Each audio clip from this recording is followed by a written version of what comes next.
article by the current Nobel Prize winner in economics, a guy named Angus Deaton. He just got the Nobel Prize in economics just about a month or two ago.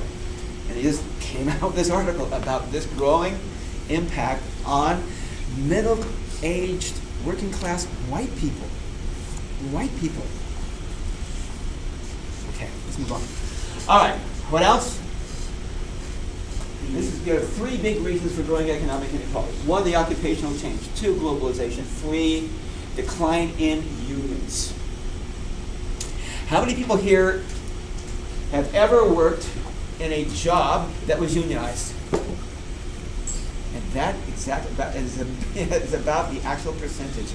About 5 to 7% of the American workforce is now unionized.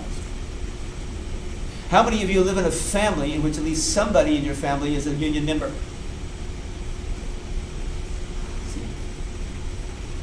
Tiny percentage.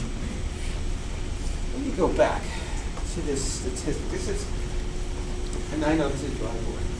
This chart here is from one of the most important economists of inequality, a guy named Emmanuel Saez out of UC Berkeley, and his co-researcher in France, Thomas Piketty. At any rate, what you see, this is what's showing. This is the degree of. It's kind of a picture of inequality.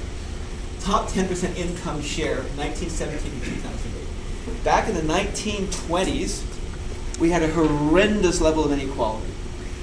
Along comes the Great Depression and the rise of unions. And we get the period of what's called the Great Compression, in which the country was the most equal in its history. From about 1940, when the war started, until about 1980, we had the most equality in the country's history. And then inequality starts to rise again. If I were to juxtapose rates of unionization, it would be the mirror image of this flipped over. Low rates of unionization here, high rates of unionization here, low rates of unionization here. How many people know what a union is? Exactly. How many people even know what a union? Whoa, isn't that something you join things? A union is a group of workers who get together to bargain collectively to their employer. If you go in as one person to your employer, Walmart, and say, I would like a raise, what is very likely to happen? You're going to be looking for a new job. How come? You're one guy against the most powerful corporation on earth, and they can crush you like an ant. But if every worker in Walmart goes in together and says, we all want a raise, is that a lot more power than one person alone? And it's power that gets you what you want. Remember? Power is the ability to get what you want, even when other people resist. Unions are simply powerful workers to make demands on employers for more wages. We currently have the highest percentage of our economy going into profits and the lowest level going into wages since the 1920s. How come? Decline in unions. I come from a working class now. I'll be real honest. I'm a union guy.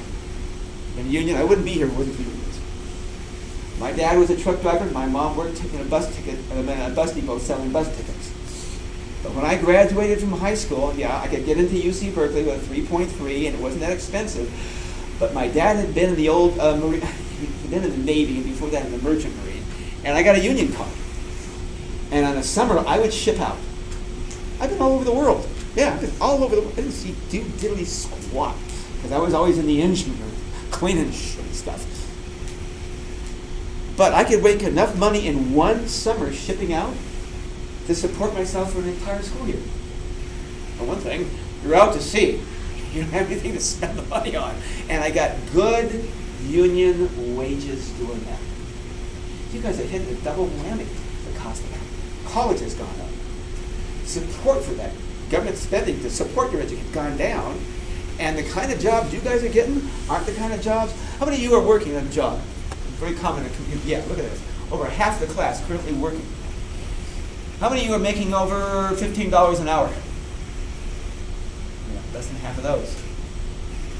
In real adjusted dollars, back when I was working a union job, I was making 3 times $15 an hour.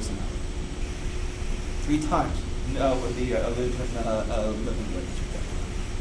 I could save that money. Unions. Drive up the price of labor, drive down the amount of money going to profit, and that 1% share starts to shrink. Remember, it said the average corporate executive right now, their figures are a little exaggerated. They said 400 times. It's really about 300 times what the average American worker got, okay, today. But back in the 50s, 60s, and 70s, the average American worker, the average American CEO got about 30 to 40 times what the average worker got. In other words, 1/10 of the inequality we currently have. How come? Because of the power of unions. Okay. Next, another factor increasing economic inequality, growth of single-parent families, single moms. 2 out of every 3 children raised in poor inner-city communities are being raised by single moms. Who makes more money, men or women? Who gets the kids during divorce? Women. Who's supposed to pay child support? Who don't? Men.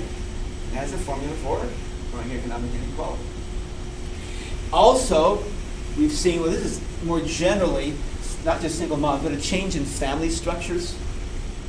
What we've seen is that we're growing instability amongst our lower classes. Typically, most lower income kids are being raised by single moms. That same fact has not affected the upper middle class. There you find much more stable family structures. And what you also see in the change in family is greater what's called marital homogeneity. That's just a fancy term for saying increasingly, it used to be, well, let's go back. Back in the 40s, 50s, 60s. Doctors even then were some of the highest paid occupations we have. Who did a doctor marry? Back in the 40s, 50s, and 60s? Pilot? No. Who did they marry? Nurse. A nurse. And once she was married to that doctor, did she continue to work? No. Back in the 40s, 50s, and 60s, where were most women? Stay-at-home moms. Okay. But that meant a doctor was going to marry someone from a lower income background. Now, who do doctors marry? Doctors. Who do lawyers marry? Who do university professors, college professors marry? God, what a mistake that was. And I think the next one is even worse, because after that, I married lawyers. What was I thinking? And she got everything. Okay. Okay, but what we're seeing is this marital homogeneity. That is, it used to be doctors married